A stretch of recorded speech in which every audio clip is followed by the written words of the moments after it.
Preamble. बघा, याला आपण उद्देशिका, उद्देशपत्रिका अथवा प्रस्तावना मराठीमध्ये अशा नावाने सुद्धा ओळखलं जातं. प्रिएम्बल काय आहे ना, याला समजून घ्या आधी. अच्छा, कुठे आहे, कसं आहे हे तुम्ही याच्या आधी सुद्धा बघितलं, बिलकुल तुमच्या बाजूला आहे लावून ठेवलेला भारताच्या संविधानाचा प्रिएम्बल. आता नेमकं हे आहे काय, याला जर आपण 1-2 मिनिटांमध्ये समजण्याचा प्रयत्न केला तर बघा, एक तज्ज्ञ होऊन गेलेले राजकीय तज्ज्ञ पालखीवाला प्रिएम्बलला भारतीय राज्यघटनेची ओळखपत्र म्हणतात, identity card of Indian constitution.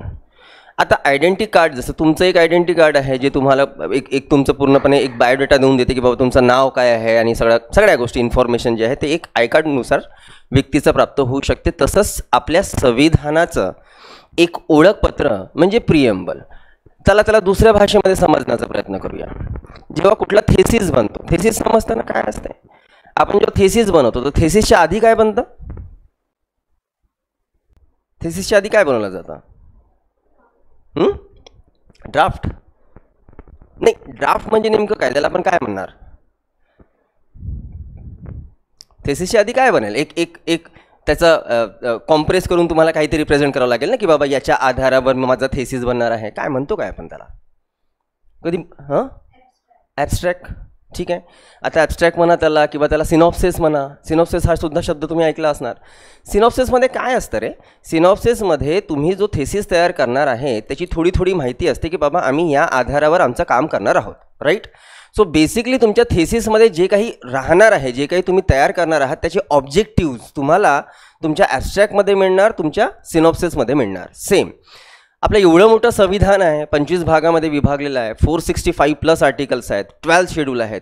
हे एवढं जे तुमचं कॉन्स्टिट्यूशन तयार झालेलं त्याचा बेस काय, कुठल्या आधारावर आपण आपल्या कॉन्स्टिट्यूशनला तयार केलेला, तर आपला संपूर्ण कॉन्स्टिट्यूशन या प्रिएम्बलवर आधारित आहे की आपण भारतीय जनतेला काय देऊ इच्छितो. आपल्या देशाचं नेचर, ज्याला आपण स्वरूप म्हणणार, ते स्वरूप कुठल्या प्रकारचं असणार. जसं एक्झाम्पल घेऊया, कुठल्या देशामध्ये राजेशाही राहू शकते, ज्याला आपण मोनार्ची म्हणणार, आणि कुठल्या देशामध्ये आपण त्याला म्हणू शकतो की लोकशाही राहू शकते, रिपब्लिक या तत्वानुसार. रिपब्लिक म्हणजे ज्याला आपण प्रजासत्ताक देश म्हणतो. तर आपला देश प्रजासत्ताक असणार किंवा राजेशाही असणार, ह्या बाबी आपल्या कॉन्स्टिट्यूशनमध्ये नमूद असायला पाहिजे ना. या व्यतिरिक्त आपल्या देशातील लोकांना आपण काय देऊ इच्छितो, तर ऑफकोर्स आपण आपल्या देशातल्या लोकांना स्वातंत्र्य देऊ इच्छितो. पण फक्त स्वातंत्र्य का, तर नाही, फक्त स्वातंत्र्य नाही, तर आपण भारतीय जनतेला जस्टिस, लिबर्टी, इक्वॅलिटी आणि फ्रॅटर्निटी हे देऊ इच्छितो. आता ज्याला आपण जस्टिस म्हणतो, तर जस्टिस कुठल्या तत्वावर, या सगळ्या गोष्टी आपल्याला शिकायच्या आहेत पुढच्या 1.5-2 लेक्चरमध्ये. जस्टिस ज्याला म्हणतोय आपण, ते जस्टिस कुठल्या तत्वावर, तर जस्टिस म्हणजे बघा, तुम्ही जेव्हा न्याय हा शब्द उच्चाराल, आपण जेव्हा न्याय या शब्दाबद्दल बोलतो तर विशेषतः आपण पॉलिटिकली न्याय याला तुम्ही ज्युडिशियल न्याय नका मानू, किंवा कोर्टामध्ये जे काही जस्टिस होतं त्याच्याबद्दल आपण बोलत नाही आहोत. तर आपण न्याय कुठल्या तत्वानुसार, तर न्याय राजकीय, न्याय सामाजिक, न्याय आर्थिक. आता जरा समजून घेऊया की पॉलिटिकल जस्टिस कसं काय प्राप्त होऊ शकतं आणि कुठल्या परिस्थितीमध्ये नाही प्राप्त होऊ शकत. एक्झाम्पल घेऊ, जर ही व्यक्ती 18+ आहे आणि ही व्यक्ती 18+ आहे, तर 18 वर्ष पूर्ण झाल्यास आपल्याला मतदानाचा अधिकार आहे, राईट. पण मतदानाचा अधिकार जरी आपण म्हणतो की 18 वर्ष पूर्ण झाल्यास आपल्याला किंवा भारतीय नागरिकांना हा अधिकार आहे, पण तरी जर या व्यक्तीला तो अधिकार मिळाला, म्हणजे ही व्यक्ती जाऊन मतदान करू शकते. पण जर ही व्यक्ती जाऊन मतदान करू शकत नसेल, जर काही कारणाने यांच्यावर रिस्ट्रिक्शन्स टाकले गेलेले, धर्म असेल, जात असेल, वंश असेल, लिंग असेल, कुठलंही काही कारण राहू शकते, रिलिजन, कास्ट, रेसच्या बेसिसवर डिस्क्रिमिनेशन केलं जाऊ शकतं, कारण की जगामध्ये झालं आहे असं. तर जर या व्यक्तीला तो अधिकार दिला गेला आणि या व्यक्तीला दिला गेला नाही, तर पॉलिटिकल जस्टिस यांना मिळालं का, कळते का. न्याय आपण या तत्वानुसार म्हणून आलो नाही की न्याय नेमकं कसं. तसं सोशल जस्टिससुद्धा, जसं सोशल जस्टिसचं एक चांगलं एक्झाम्पल घेऊया. मंदिरे आहेत, तर मंदिरांमध्ये जाण्यासाठी किंवा मंदिरांच्या प्रवेशामध्ये सर्वांना इक्वली ऑपॉर्च्युनिटीज मिळायला पाहिजे, सर्वांची इक्वल एंट्री व्हायला पाहिजे. पण फक्त कुठली व्यक्ती अमुक जातीची आहे म्हणून या तत्वावर त्याला जर रिस्ट्रिक्ट केलं जात असेल, तर त्याच्या सोशल जस्टिसवर क्वेश्चन मार्क निर्माण झाला ना.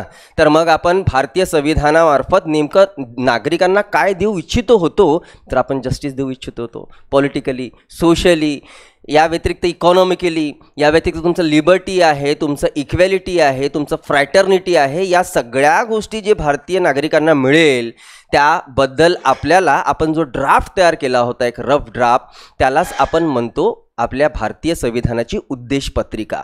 तर उद्देश पत्रिकेमध्ये काय आहे तर दोन महत्त्वाच्या गोष्टी आहेत ना, आपण त्यावर येणारच.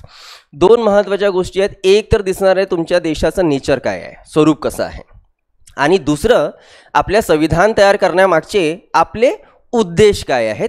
या दोन महत्त्वाच्या बाबी आपल्याला बघायला मिळणार आहेत आपल्या प्रिएम्बलमध्ये. बघा, जर तुम्ही प्रिएम्बल तो नीट वाचला तर आपण जरा 2 मिनिटं वाचूनच घेऊ त्याला, कारण की याच्या आधारावर पूर्ण आपल्याला लेक्चर्स घ्यायचं आहे. आपण म्हणतोय की आपला प्रिएम्बल सांगतोय की आम्ही भारतीय लोक, एक महत्त्वाची गोष्ट आहे, संविधान तयार करण्याकरिता संविधान सभा होती, ड्राफ्टिंग कमिटीने त्याला ड्राफ्ट केलं, डॉक्टर भीमराव आंबेडकर त्याचे अध्यक्ष होते. शब्द वापरला गेला आहे आम्ही भारतीय लोक. भारताचे एक सार्वभौम, सोवेरियन, समाजवादी, सोशलिस्ट, धर्मनिरपेक्ष, सेक्युलर, लोकशाही गणराज्य, डेमोक्रेसिक घडवण्यास व त्याचा सर्व नागरिकांना सामाजिक, आर्थिक व राजकीय न्याय, social, economical and political justice, विचार, अभिव्यक्ती, विश्वास आणि श्रद्धा म्हणजे ज्याला आपण फ्रीडम ऑफ स्पीच म्हणतो, व उपासना याचे स्वातंत्र्य व दर्जाचे व संधीची समानता निश्चितपणे प्राप्त करून देण्याच्या आणि त्या सर्वांमध्ये व्यक्तीची प्रतिष्ठा, डिग्निटी, राष्ट्राची एकता आणि एकात्मता, इंटिग्रिटी यांचे आश्वासन देणारे बंधुता, फ्रॅटर्निटी प्रबंधित करण्यात संकल्पपूर्वक निर्धार करून आमच्या संविधानेत आज दिनांक 26 नोव्हेंबर 1949 रोजी याद्वारे हे संविधान अंगीकृत आणि अधिनियमित करून स्वतः प्रत अर्पित करत आहोत. हे शब्द वापरले गेले आहेत. तर साधारणतः या संपूर्ण प्रिएम्बलमध्ये आपल्याला 4 बाबी दिसणार आहेत. चार गोष्टी कोणत्या आधी समजून घेऊ. जगातलं असा पहिला देश कोणता की ज्या देशाने आपला संविधान तयार करत असताना त्यांच्या संविधानाचं एक प्रिएम्बल तयार केलं होतं. तर जगातला पहिला देश तुम्हाला मिळणार आहे America. America was the first one ज्यांनी त्यांच्या देशाचं संविधान तयार करत असताना प्रिएम्बल तयार केलं, उद्देशपत्रिका त्यांनी तयार केलेली होती. आणि त्यानंतर जगातल्या सर्वच देशांनी ही प्रॅक्टिस जी आहे ती फॉलो केली की बाबा जर संविधान तयार करायचं आहे तर आपण आधी आपला प्रिएम्बल तयार करू, कारण की प्रिएम्बलच्या आधारावरच आपला संविधान जो आहे तो उभा राहणार आहे. त्यानंतर आपण एन.ए. पालखीवाला काय म्हणतात त्यांच्याबद्दल मी तुम्हाला सांगितलंच की एन.ए. पालखीवालानुसार आपला जे प्रिएम्बल आहे, उद्देशपत्रिका आहे, ते उद्देशपत्रिकेला भारतीय राज्यघटनेची ओळखपत्र म्हणजेच आयडेंटिटी कार्ड या नावाने संबोधतात. तुम्हाला यावरही प्रश्न बनला आहे जगातला पहिला देश कोणता आहे, आणि तुम्हाला यावरही प्रश्न बनला आहे की कोणी भारतीय संविधानाला म्हणजे प्रिएम्बलला भारतीय संविधानाचं ओळखपत्र म्हणून म्हटलं आहे, एन.ए. पालखीवाला. तर संपूर्ण प्रिएम्बलमध्ये ज्या 4 बाबी आहेत, ज्या 4 गोष्टी आहेत त्या नेमक्या कोणत्या आहे ज्याच्या आधारावर हा संपूर्ण पाठ आपल्याला बघायचा आहे. तर आपण संपूर्ण प्रिएम्बलला 4 भागामध्ये डिवाइड करून टाकू. 1, प्रिएम्बलनुसार संविधान तयार करण्याचे सोर्सेस काय, सोर्स काय आहे, उगम स्रोत ज्याला म्हणतो, हा पहिला पॉईंट झाला. दुसरा पॉईंट, आपल्या देशाचं स्वरूप कसं असेल हे आपल्या प्रिएम्बलमध्ये आहे. या व्यतिरिक्त आपल्या कॉन्स्टिट्यूशनचे उद्देश काय, ऑब्जेक्टिव्ज, आणि या व्यतिरिक्त कोणत्या तारखेला आपल्या संविधानाला आपण स्वीकृत केलं, एक्सेप्ट केलं. 4 बाबी महत्त्वाच्या आहेत प्रिएम्बलमध्ये. तर आता आपण जेव्हा प्रिएम्बल वाचला तर त्या प्रिएम्बलमध्ये पहिला शब्द आहे we the people of India, आम्ही भारतीय लोक. याचा अर्थ नेमका हा काढला जातो की भारतीय संविधान सभेला संविधान तयार करण्याचा जो अधिकार प्राप्त झाला तर नेमकं त्याचा मूळ स्रोत काय, तर मूळ स्रोत आहे भारतीय जनता. म्हणजेच इथे जी कॉन्स्टिट्युएंट असेंब्ली संविधान तयार करते आहे तर संविधान करण्याकरिता त्यांना जे अधिकार प्राप्त होत आहेत तो संविधान तयार करण्याबाबत ते अधिकार कोण देऊन राहिले तर भारतीय जनता. हा पहिला पॉईंट जो क्लिअर होतो आपल्या प्रिएम्बलनुसार. त्यानुसार नेचर कसं आहे आपल्या देशाचं, आपण आपल्या देशाच्या नेचरबद्दल बोलून राहिलो आहे. ए नेचर, जसं मी पुन्हा एकदा सांगतो ना की नेचर आपण कशाला म्हणणार.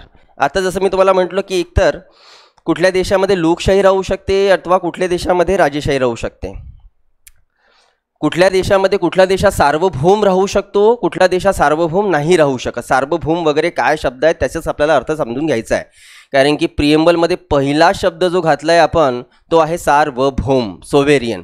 तर ॲक्च्युली आपल्या देशाचे नेचरच हे दाखवतं की आपल्या देशाचं स्वरूप असणार आहे सार्वभौम, सोवेरियन, समाजवादी, धर्मनिरपेक्ष, सेक्युलर,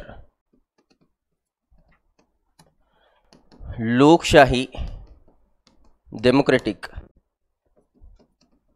प्रजासत्ताक, Republic. Sovereign, socialist, secular, democratic, Republic. आता इथे मी या दोन शब्दांना वेगळा करतो आहे, नंतर आपण बघणारच तसा. लक्षात घ्या, जेव्हा संविधान तयार झाला होता 1950 रोजी, तेव्हा आपल्या देशाचं नेचर म्हणजे आपल्या देशाचं स्वरूप हे काय सांगत होतं की भारत हा एक सार्वभौम लोकशाही प्रजासत्ताक देश असणार. म्हणजे 1950च्या कालखंडामध्ये त्यामध्ये जे मधले दोन शब्द आहेत समाजवादी आणि धर्मनिरपेक्ष, हे दोन शब्द पूर्वी नव्हते, लक्षात घ्यावं. या दोन शब्दांना मधामध्ये ॲड ऑन करण्यात आलेलं 42nd अमेंडमेंट झालेली होती आणि त्या 42nd अमेंडमेंटनी 42व्या घटना दुरुस्तीनी या दोन शब्दांना भारतीय प्रिएम्बलमध्ये ॲड केलेलं. जर तुम्ही आता मागच्या काही महिन्यापासून जर थोडंसं पॉलिटिकली तुमचं लक्ष असेल, न्यूजपेपर वाचत असाल, न्यूज चॅनल्स बघत असाल, तर सध्या तरी जी रुलिंग पार्टी आहे ते एका मुद्द्याला घेऊन खूप आरडाओरडा करते की बाबा हा जो शब्द आहे धर्मनिरपेक्ष, सेक्युलर सेक्युलर सेक्युलर, हा शब्द घटनेतनं काढला पाहिजे का, कारण की मूळ घटनेमध्ये हा शब्द नव्हता. असं जर तुम्ही कधी ऐकलं असणार तर बिलकुल चर्चा चालत असते, बिंदासपणे बोललं जातं. कोई नाही निकाल सकता, चिंता मत करो. सेक्युलर या शब्दाला भारतीय संविधानातनं कोणी हटवू शकत नाही. अरे तो आपल्या भारतीय संविधानाचा आत्मा आहे आणि आत्म्याला कसं काढलं जाऊ शकते, शक्यच नाही आहे. अमेंडमेंट करून सुद्धा आपण या शब्दाला वगळू शकत नाही, त्याबद्दल निश्चिंत राहा. पॉलिटिशियन्स आहेत, बडबड करत असतात, त्यांना हेच धंदे आहेत, यावर त्यांचं जीवन आहे, त्यांना बडबड करू द्या.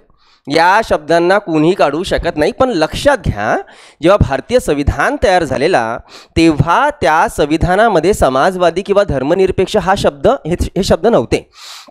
पुढे 1976च्या 42nd अमेंडमेंटनी या दोन शब्दांना ॲड केलं. ठीक आहे, ॲक्च्युली 1976च्या 42nd अमेंडमेंटनी 3 शब्द ॲड केले होते. एक सोशलिस्ट, दुसरं सेक्युलर आणि तिसरं इंटिग्रिटी, एकात्मता ज्याला म्हणतो. पण एकात्मता मी इथे नाही मांडून राहिलो आहे, कारण की एकात्मता हे आपल्या ऑब्जेक्टिव्हजमध्ये येतं, ते आपल्या स्वरूपामध्ये येत नाही. तुम्हाला यात फसवलं जाऊ शकते बरं का, बिंदास.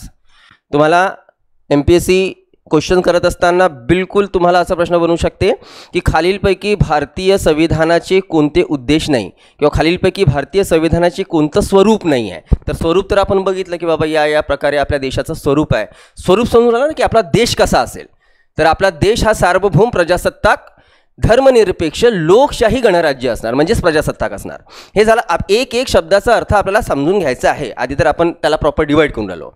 आणि नेमकं संविधानाचा उद्देश काय आहे, तर संविधानाच्या उद्देशामध्ये आपल्याला 4 की पॉईंट्स दिसणार आहे. 4 प्रकारचे महत्त्वपूर्ण शब्द जे आपल्याला दिसतील. त्यामध्ये आपले ऑब्जेक्टिव्ज आहेत न्याय, जस्टिस,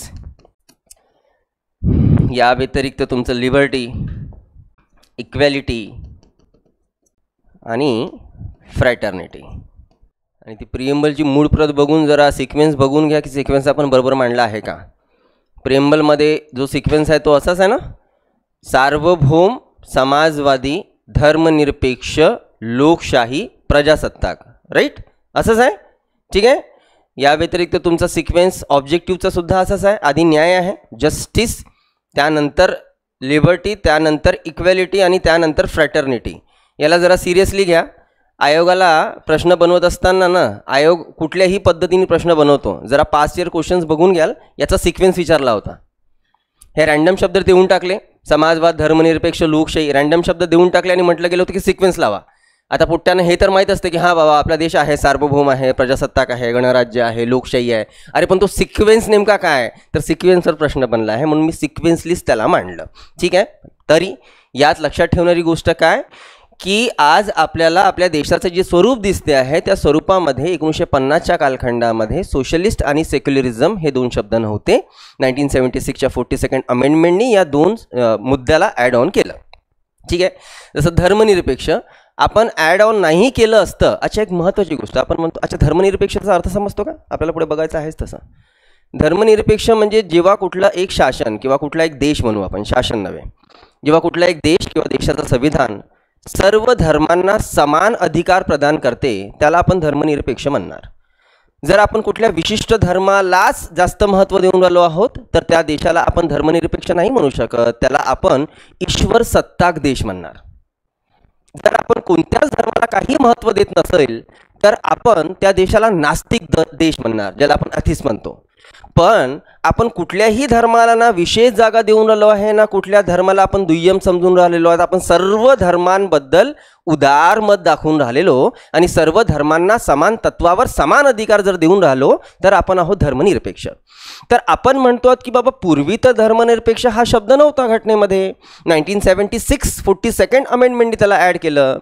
तर 1950 to 1976 म्हणजे हा 24 वर्षाचा जो कालखंड होता, या 24 वर्षाच्या कालखंडामध्ये भारत देश हा काही धर्मनिरपेक्ष नव्हता का?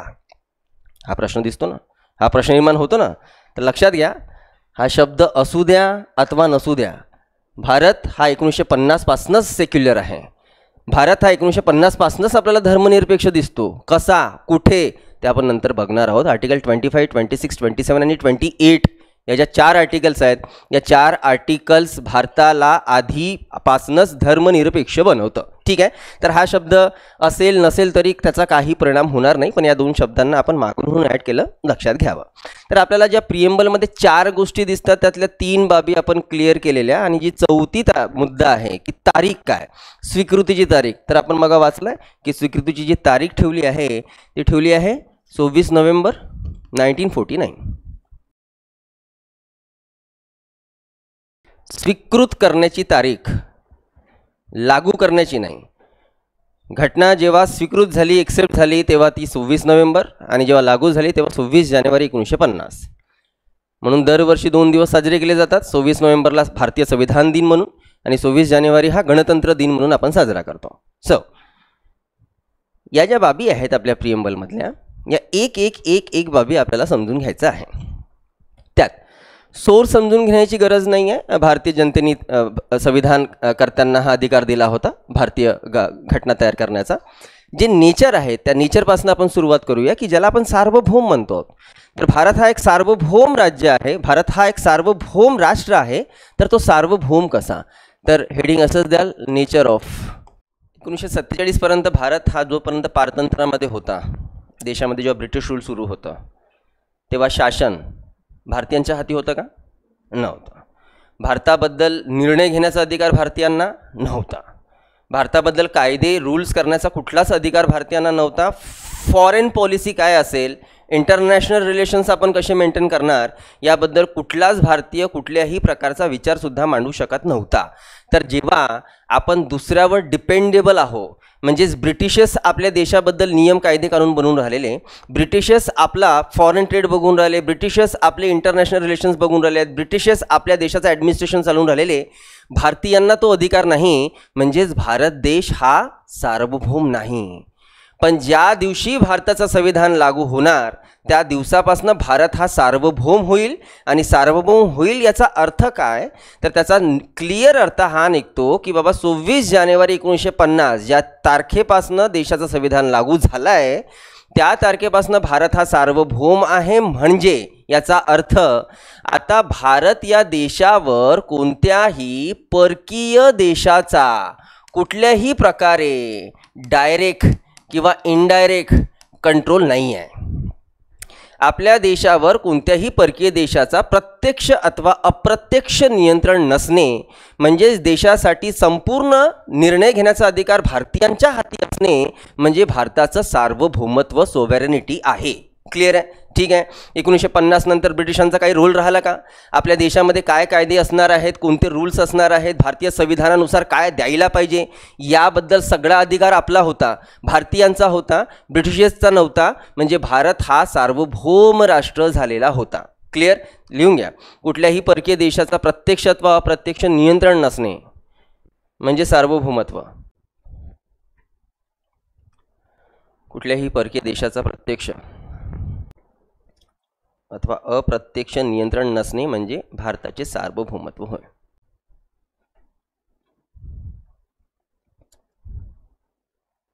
यावर थोडा वाद निर्माण झाला होता की बाबा खरंच भारत सार्वभौम आहे का. आणि महत्त्वाची गोष्ट ना, आपण आपल्या प्रिएम्बलमध्ये पहिला शब्द घातला आहे तो, म्हणजे पहिला शब्द टाकून आपण एकतर हे क्लिअर केलं की बाबा आता कुठल्याच परकीय देश भारताच्या कुठल्याच इंटरनल एक्सटर्नल बाबतीमध्ये इंटरफेरन्स नाही करू शकत.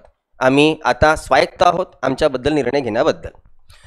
पण यावर प्रश्न जो निर्माण झाला होता तो असा की भारत सरकारने मे 1949ची काहीतरी गोष्ट आहे ती, की भारत सरकारने ब्रिटनच्या कॉमनवेल्थ नेशनचं मेंबरशिप घेतलं आणि म्हटलं की बाबा आम्ही कॉमनवेल्थ नेशनचे मेंबर असणार. मग यावर एक वाद निर्माण झाला की भारत खरंच सार्वभौम आहे का, की तो आताही ब्रिटिशांच्या कंट्रोलमध्येच आपल्याला दिसतो. आपण याच्या आधी कॉमनवेल्थ नेशन बघितलं आहे ना, काय होतं कॉमनवेल्थ नेशन, त्याला आपण काय म्हणतो मराठीमध्ये, राष्ट्रकुल समथिंग असं काहीतरी म्हणतो ना. राष्ट्रकुल ही संघटना काय आहे, तर राष्ट्रकुल ही संघटना निर्माण केली आहे इंग्रजांनी. कशासाठी निर्माण केली, तर इंग्रजांनी जगातल्या जवळपास 2/3 देशावर राज्य केलं. मग कधी काळी त्यांचं त्या प्रदेशावर राज्य होतं, आता नाही आहे, पण तरीही बाबा कधीतरी आपले काहीतरी संबंध होते, तर आपण एक ग्रुप तयार करू, एक ऑर्गनायझेशन तयार करू. त्या ऑर्गनायझेशनमध्ये सर्व ते मेंबर्स असतील जे मेंबर्स कधी काळी इंग्रजांचे गुलाम होते. गुलाम म्हणण्यापेक्षा इंग्रजांनी ज्यांच्यावर रूल केलं, ज्यांना वाटते म्हणजे जे जे रूल्ड होते, रूल्ड इन द सेन्स जसा भारत रूल्ड कंट्री होता, राईट. ज्यांना वाटते की तुम्हाला ते मेंबरशिप घ्यायचं आहे ते घेऊ शकता, नाही वाटत तर नाही घेऊ शकत, तुमच्या इच्छेवर आहे, जबरदस्ती नाही आहे. पण कधी काळी आपले संबंध होते, तर यानंतरही आपले संबंध टिकून राहावे चांगल्या तत्वानुसार, त्या कारणाने ते कॉमनवेल्थ नेशन एक ऑर्गनायझेशन जी आहे ती उभी करण्यात आलेली होती. आजही बघायला गेलं तर कॉमनवेल्थ नेशन ही एक संघटना आहे. तुम्ही ऐकलं असणार कॉमनवेल्थ नेशनचे गेम्स होतात, ठीक आहे, राष्ट्रकुल स्पर्धा घेतल्या जातात. 2010मध्ये भारतामध्ये झालेल्या होत्या त्या स्पर्धा. तर आजही ही संघटना आहे. या संघटनेचे अध्यक्ष कोण असतो, तर या संघटनेचा अध्यक्ष असतो इंग्लंडचा राजा अथवा राणी. आणि अध्यक्ष सोडला तर मग सदस्य कोण असतील, ऑफकोर्स ते कंट्री जे कधी काळी इंग्रजांच्या कंट्रोलमध्ये होते, जसं भारत आजही कॉमनवेल्थ नेशनचा मेंबर आहे. तर जेव्हा आपण मेंबरशिप घेतलं होतं मे 1949ला, तेव्हा मग हा प्रश्न निर्माण झाला होता की यार तुम्ही आत्ताही ब्रिटिशांच्या त्या अशा ऑर्गनायझेशनचे मेंबरशिप घेऊन राहिलेले, म्हणजे आजही तुम्हाला नोटिफिकेशन देणे, गाईडलाईन्स देणे की देश कसा चालेल आणि सगळ्या गोष्टी हे इंग्रजच सांगतील का. तर पंडित जवाहरलाल नेहरू यांनी यावर आपलं भाष्य देत असताना एकदम क्लिअर केलं की राष्ट्रकुल या संघटनेचं मेंबरशिप हे आपल्यावर कंपल्सरी नाही आहे. ते आपल्यावर सोपवलं गेलं होतं की तुम्हाला घ्यायचं आहे अथवा नाही. ते मेंबरशिप आपण कधीही आणि कुठल्याही क्षणी सोडू शकतो. आणि आपण त्या संघटनेचे मेंबर आहो याचा अर्थ असा होत नाही की त्या संघटनेचा जो अध्यक्ष आहे म्हणजे इंग्लंडचा राजा तो आपल्यावर रूल करतो आहे किंवा आपल्याला काहीतरी सूचना देतो आहे की तुम्हाला तुमच्या देशाचा कारभार कसा चालवायचा आहे, असं बिलकुल त्यांना अधिकार नाही. ते फक्त एक चांगले रिलेशन मेंटेन राहावे म्हणून निर्माण करण्यात आलेली संघटना होय. आपल्या कोणत्याही राजकीय, सामाजिक, आर्थिक, आंतरराष्ट्रीय बाबतीमध्ये त्या कॉमनवेल्थ नेशनच्या अध्यक्षाचा कुठे काही प्रेशर पडणार नाही. तर नेहरूंनी आधीच क्लिअर करून टाकलं की आपण संघटनेचे सदस्य होतोय, त्याचा अर्थ असा होत नाही की इंग्रज भारतावर नियंत्रण करू शकतील. तर या संघटनेचे सदस्य आपण भलेही आहो, पण त्यांनी आपल्या सार्वभौमत्वावर कुठलाच काही परिणाम पडत नाही. भारत सरकार आपल्या देशाबद्दल कोणतेही निर्णय, नियम घेण्यास परिपूर्ण आहे. त्यांना संपूर्ण अधिकार आहे की ते पाकिस्तानसोबत कसे रिलेशन्स मेंटेन करतील, चायनासोबत कसे करतील, फॉरेन ट्रेड कुणासोबत करायचं आहे, कुणासोबत नाही करायचं आहे, कुठल्या देशाच्या विरोधामध्ये आपल्याला टॅरिफ, ज्याला टॅक्स म्हणतो, वाढवायचा आहे, कमी करायचा आहे, कोणते बिल संसदेमध्ये आणायचे आहेत, कोणते कायदे करायचे आहेत, याबद्दल संपूर्ण अधिकार भारताचा आहे, भारत सरकारचा आहे. म्हणजे भारत हा सार्वभौम आहे. क्लिअर? ठीक आहे. सार्वभौमत्व काय असतं, पण या सार्वभौमत्वाचा आपण अतिशय गहन चिंतन केलं ना तर या सार्वभौमत्वावर तरीही प्रश्न निर्माण होतात बरं का. खूप मोठे प्रश्न निर्माण होतात की खरंच बाबा भारत किंवा इतरही देश हे सार्वभौम आहेत का परिपूर्ण. तसं नो डाऊट आपण सार्वभौम आहोत. आपल्याला कुठलाही इतर देश असे आदेश देऊ शकत नाही की तुम्ही एक काम करा, तुम्ही तुमच्या देशामध्ये अमुक अमुक कायदा आणा, नाही देऊ शकत. आदेश कुणाची चालूच शकत नाही. का? आपल्या संविधानाने ताकद दिली आहे, भारत सार्वभौम देश आहे, कुणाचं चालणार नाही आहे. पण तरी आपण म्हणतोय की प्रश्न निर्माण होतात आपल्या देशाच्या सार्वभौमत्वावर किंवा इतर देशाच्या सुद्धा सार्वभौमत्वावर. जसं एक एक्झाम्पल देतोय तुम्हाला. तुम्हाला वर्ल्ड ट्रेड ऑर्गनायझेशन काय आहे हे असं ऐकलं आहे कधी? WTO, world trade organization, right? WTOचा उद्देश, आता तुम्ही जेव्हा इकॉनॉमिक्स शिकाल तेव्हा या सगळ्या गोष्टी चांगल्याने क्लिअर होतील. आता फक्त थोडं समजवण्याचा प्रयत्न करतो आहे. वर्ल्ड ट्रेड ऑर्गनायझेशनचे ऑब्जेक्टिव्स काय आहे? तर त्यांचे ऑब्जेक्टिव्ज आहे ग्लोबलायझेशनला चालना देणे, आणि ज्याला आपण ग्लोबलायझेशन म्हणतो, जागतिकीकरण म्हणतो. जागतिकीकरण काय आहे? तर जागतिकीकरण म्हणजे देशादेशामधला जो फॉरेन ट्रेड आहे तो एकदम फ्री होऊन जाणे. म्हणजे भारतातला माल कुठल्याही इतर देशामध्ये विकण्याची भारताला परमिशन राहावी, तसंच इतर देशाचा मालसुद्धा भारतामध्ये विकण्यासाठी पूर्ण परमिशन राहावी. कळते? त्याला आपण ग्लोबलायझेशन म्हणणार. ग्लोबलायझेशनची खूप मोठी व्याख्या आहे, आपण त्याला नंतर समजत बसू. तुम्हाला मल्टीनॅशनल कंपनीज असं काहीतरी नाव ऐकलं असणार तुम्ही. ठीक आहे, तर मल्टीनॅशनल कंपनीज काय असतात? मल्टीनॅशनल कंपनीज म्हणजे त्या कंपनीज जे त्यांच्या देशाच्या व्यतिरिक्तही इतरत्र देशामध्ये जाऊन आपले बिझनेस सेटअप करतात. ठीक आहे, जसं एक्झाम्पल घेऊ, भारतामध्ये असणारा इंडियन ॲमेझॉन आहे ना, ॲमेझॉन अमेरिकन कंपनी आहे, भारतामध्ये आहे. काय आहे ती? MNC आहे, मल्टीनॅशनल कंपनी. तर आज ग्लोबलायझेशनचे वारे चालू आहे जगभरामध्ये, म्हणून या कंपन्या किंवा या संघटना आपल्या देशामध्ये येऊ शकतात. जर आपण ग्लोबलायझेशनला कुठल्याच प्रकारची चालना दिली नाही तर बिलकुल कुठलीच MNC आपल्या देशामध्ये येणार नाही. सांगण्याचं तात्पर्य त्या WTOचा उद्देश जो आहे तो ग्लोबलाइज करणे. आता ग्लोबलायझेशन करणे आणि त्यातल्या त्यात काय करणे की देशादेशामध्ये जे काही फॉरेन ट्रेड करण्याकरता जे अडथळे येतात, जे बॅरिगेट्स असतात, ते बॅरिगेट्स दूर करणे. तर WTO भरपूर रिस्ट्रिक्शन्स लावते देशांवर, एक मुद्द्यावर विशेषतः, की तुम्ही तुमच्या देशातले जे टॅक्सेस आहेत ते टॅक्सेस कमीत कमी करावे. कमीत कमी. जसं एक्झाम्पल घेऊ आपण, अमेरिका आणि भारत या दोन देशाचा विचार केला, आणि या दोन्ही देशामध्ये इम्पोर्ट आणि एक्सपोर्ट चालूच असतं. म्हणजेच भारतातनं अमेरिकेला वस्तू एक्सपोर्ट केल्या जातात, तसंच भारतामध्ये अमेरिकेच्या वस्तू इम्पोर्टसुद्धा केल्या जातात. पण एक्झाम्पल घेऊया की अमेरिका त्यांच्या देशामध्ये टॅरिफ लावतं 10% आणि भारत त्यांच्या देशामध्ये टॅरिफ लावतं 100%. असं होतं, काही मोठी गोष्ट नाही आहे. तर बघा गडबड काय होईल जाईल. इथे भारत जर 100% टॅरिफ लावून राहिला आहे, म्हणजे भारत हा कुठे ना कुठे अमेरिकेचा माल आपल्या देशामध्ये आणण्यासाठी रिस्ट्रिक्ट करून राहिला ना. अरे 100 रुपयाच्या वस्तूवर जर 100 रुपये टॅक्स लागेल तर ती वस्तू 200 रुपयाची होईल ना, तर भारतामध्ये महाग नाही होणार का? ठीक आहे. सेम टाईम मात्र अमेरिका बघा त्यांच्या देशामध्ये 10% टॅक्स लावून राहिला आहे. म्हणजे भारत जेव्हा अमेरिकेला आपला वस्तू एक्सपोर्ट करेल तर त्याच्यावर फक्त 10% टॅक्स लागेल. तर जर असं असेल तर भारताचा माल जास्त विकला जाईल आणि अमेरिकेचा माल भारतामध्ये कमी नाही का विकला जाईल? होईल ना असं. तर WTO काय म्हणते? रेट कमी करा, रेट कमी करा. सर्वांना रेट कमी करासाठी लावते आणि इक्वल रेट ठेवण्याकरिता लावते. आणि जर आपण WTOचे मेंबर आहोत तर आपल्याला त्यांचं ऐकावं लागतं, आणि जर ऐकावं लागतं तर मग आपल्या त्या सार्वभौमत्वावर हा मोठा प्रश्न निर्माण झाला ना, मोठा प्रश्न निर्माण झाला. मजेची गोष्ट सांगतो तुम्हाला, आपले पल्सर्स अमेरिकेला विकले जातात आणि अमेरिकेची ती कोणती गाडी आहे? Harley Davidson. हां, ती भारतामध्ये विकली जाते.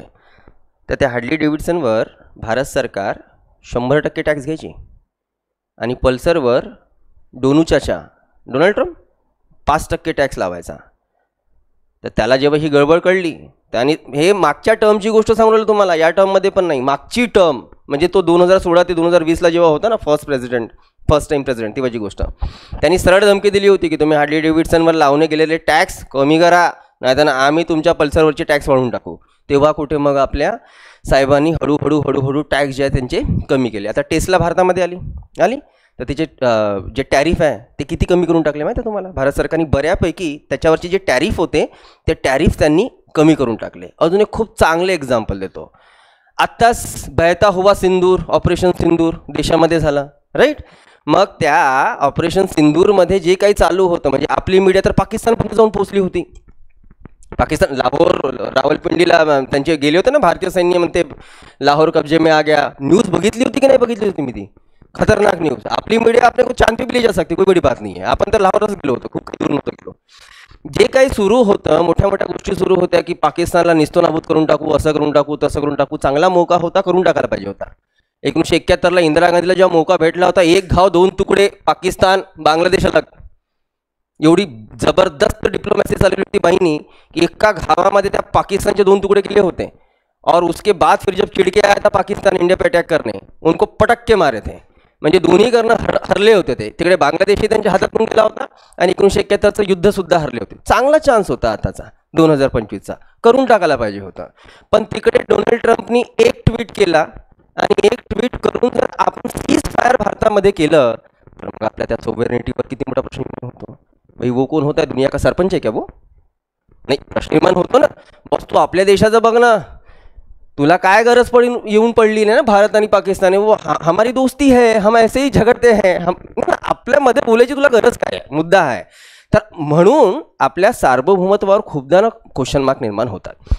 आपण म्हणतोय आपण सार्वभौम आहोत, पण कधी ना कधी मधल्या कालखंडामध्ये असं आपल्याला दिसतेच की आपल्या भारत सरकारला कोणाच्या तरी दबावावर येऊन निर्णय बदलावा लागतो, तेव्हा फक्त प्रश्न निर्माण होतो. बाकी तर देशासाठी कायदे अँड ऑल या सगळ्याबद्दल भारत सरकार कम्प्लिटली सार्वभौम आहे. क्लिअर? या शब्दाचा अर्थ नेमकं काय आहे सार्वभौमत्व? ठीक आहे, चला नेक्स्ट. नेक्स्ट बघा, सेकंड वर्ड आहे समाजवादी, सोशलिस्ट. मी इथेच टाकून देतो आहे की हे नेचर 1976 42nd अमेंडमेंट नी ॲड केलं. आधी तर आपल्याला हे समजून घ्यावं लागेल की समाजवाद या शब्दाचा अर्थ काय निघतो. एक एक्झाम्पल घेऊया. पकडून चला की आपल्या देशामध्ये एकही सरकारी हॉस्पिटल नाही.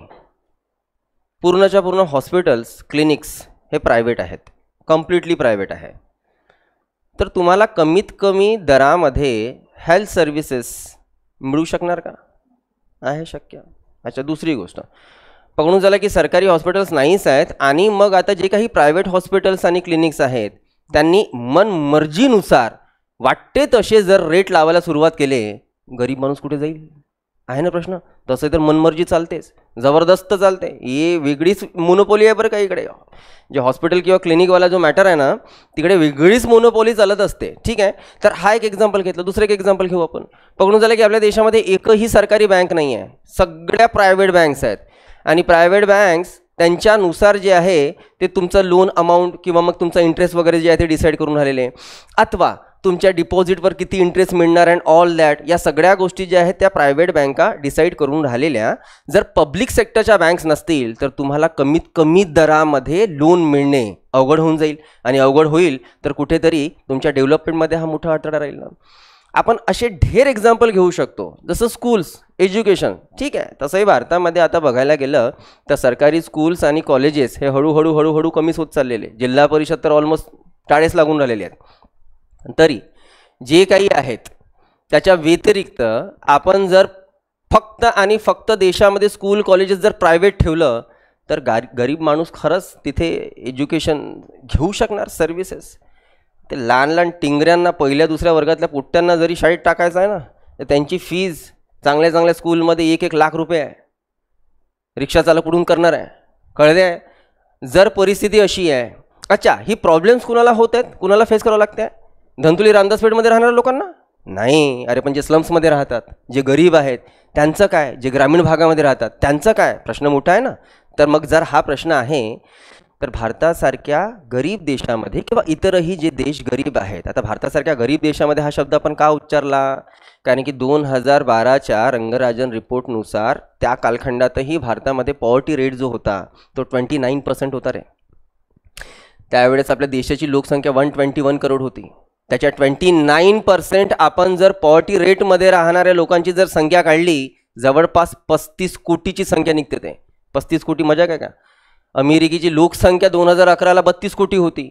म्हणजे अमेरिकेच्या लोकसंख्येपेक्षा जास्त लोक आपल्या देशामध्ये गरिबी रेषेखाली राहतात, ज्यांना एक वेळचं सुद्धा धड अन्न मिळत नाही. परिस्थिती किती गंभीर आहे. आणि जर परिस्थिती अशी असेल, आपण या परिस्थितीमध्ये जर जगत असू, तर मग हा मोठा प्रश्न आहे की आपण सर्वच्या सर्व सेक्टरला जर प्रायव्हेटकडे सोपवलं, गरीब माणूस मरेल, लाचार माणूस मरेल, ग्रामीण भागामध्ये राहणारा माणूस मरेल ना.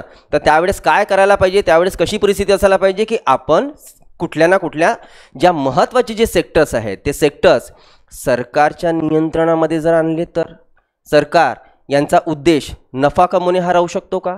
शक्यच नाही आहे. सरकारचा उद्देश काय असेल? कमीत कमी दरामध्ये चांगल्यात चांगल्या क्वालिटी लोकांपर्यंत पोहोचवणे. क्लिअर? तर जेव्हा लक्षात घ्या, जेव्हा आपण इकॉनॉमिकल सेक्टरवर, अर्थव्यवस्थेवर कम्प्लिटली, पूर्ण म्हणतो मी, परिपूर्ण 100%, आपण जेव्हा देशाच्या अर्थव्यवस्थेवर परिपूर्ण नियंत्रण हे सरकारचं ठेवतो, त्या सरकारच्या हातामध्ये जेव्हा सर्व गोष्टी असतात, सर्व बाबी त्यांच्या नियंत्रणामध्ये असतात, त्याला, त्या देशाला, त्या प्रकारच्या देशाला आपण समाजवादी देश म्हणतो. क्लिअर? आता समाजवादी देश काय? बेस्ट एक्झाम्पल घेऊ आपण. रशिया एक समाजवादी देश आहे, आणि समाजवादी देश आहे त्या देशामध्ये सर्व बाबी सरकारतर्फे रेग्युलेट केल्या जातात. कुठेच काही खाजगी स्वरूपाचं, खाजगी मालकीचं असं तुम्हाला कुठेच काही मिळणार नाही आहे. ठीक. अमेरिकेचा विचार केला तर अमेरिका हा समाजवादी देश राहूच शकत नाही, प्रश्नच नाही आहे. तर मग अमेरिकेचा विचार केला किंवा इंग्लंडचा विचार केला तर मग ते कोणत्या प्रकारचे देश आहेत? तर अमेरिका किंवा इंग्लंडसारखे देश जे आहेत ते लिबरलिस्ट कंट्री आहेत, ज्याला आपण उदारमतवादी देश म्हणतो. या दोन आयडियोलॉजी जागतिक स्तरावर प्रसिद्ध आहेत. एक उदारमतवादी देश आणि दुसरे समाजवादी देश. नेमकं हे आयडियोलॉजी, या आयडियोलॉजीचं भांडणच प्रचंड जास्त चाललेलं आहे या जागतिक इतिहासामध्ये जर आपण विचार केला तर. म्हणजे 1950 पासून तर जवळपास 1990च्या कालखंडापर्यंत जगामध्ये असा कोल्ड वॉर चालला आहे. असं ऐकलंय का तुम्ही? शीतयुद्ध असं ऐकलं असणार तुम्ही. Cold war. कोल्ड वॉर कुणामध्ये चाललं? अमेरिका आणि रशिया यांच्या दरम्यान. हे फक्त दिसायला दोन देश दिसतात. ॲक्च्युली हे जे कोल्ड वॉर होतं हे दोन आयडियोलॉजीमध्ये चाललं आहे, समाजवाद आणि उदारमतवाद. इकडे रशिया पूर्ण प्रयत्नामध्ये की अख्ख्या जगामध्ये समाजवाद पसरवायचा, तर तिकडे अमेरिका या प्रयत्नात की अख्ख्या जगामध्ये उदारमतवाद पसरवायचा. तर या दोघांमधलं जे भांडण आहे दोन आयडियोलॉजीमधलं, त्याला आपण कोल्ड वॉर म्हणतो. ठीक आहे. 1990ला मात्र मग रशियाचंच विघटन होऊन गेलेलं, डिझोल्युशन होऊन गेलेलं. 15 वेगवेगळ्या तुकड्यांमध्ये रशिया विभागलं. आता रशिया एक पर्टिक्युलर देश आहे, त्या देशामध्ये आपल्याला समाजवाद तेवढा दिसतो. तर समाजवाद हे तत्वे काय सांगतं की समाजवादाच्या माध्यमाने जेव्हा आपण संपूर्ण इकॉनॉमिकल सेक्टरवर गव्हर्नमेंटचं कंट्रोल आणू, त्या स्वरूपाला आपण समाजवाद म्हणणार. क्लिअर? ठीक आहे. आता आपण म्हटलं की 1976 42nd अमेंडमेंटनी आपण सोशलिस्ट हा शब्द ॲड केला या विषयावर. त्यावेळेस देशाच्या प्रधानमंत्री होत्या इंदिरा गांधी. इंदिरा गांधी या मुद्द्यावर बोलत असताना इंदिरा गांधींनी सुरुवात जिथनं केली होती आपल्या भाषणाची, इंदिरा म्हणतात की हा समाजवाद हा भारताचा ओन ब्रँड आहे. म्हणजे आम्ही काही इकडनं रशियामधनं वगैरे चायनामधनं वगैरे कॉपी नाही केलं, आमचा हा स्वतःचा ब्रँड आहे. तर स्वतःचा ब्रँड आहे, तर त्यांनी स्वतःचा ब्रँड का म्हटलं त्याला समजून घ्या. आपण आपल्या देशामध्ये समाजवाद लागू करत असताना लोकशाही समाजवाद लागू केला. डेमोक्रेटिक सोशलिझम हा लोकशाही समाजवाद कसा राहू शकतो त्याला समजून घेऊ. इथे दोन थेरी मांडतोय, मार्क्सिझम आणि गांधीझम. कार्ल मार्क्स नाव ऐकलंय? मोहनदास करमचंद गांधी हे नाव तर सर्वच ऐकून आहात. ठीक आहे.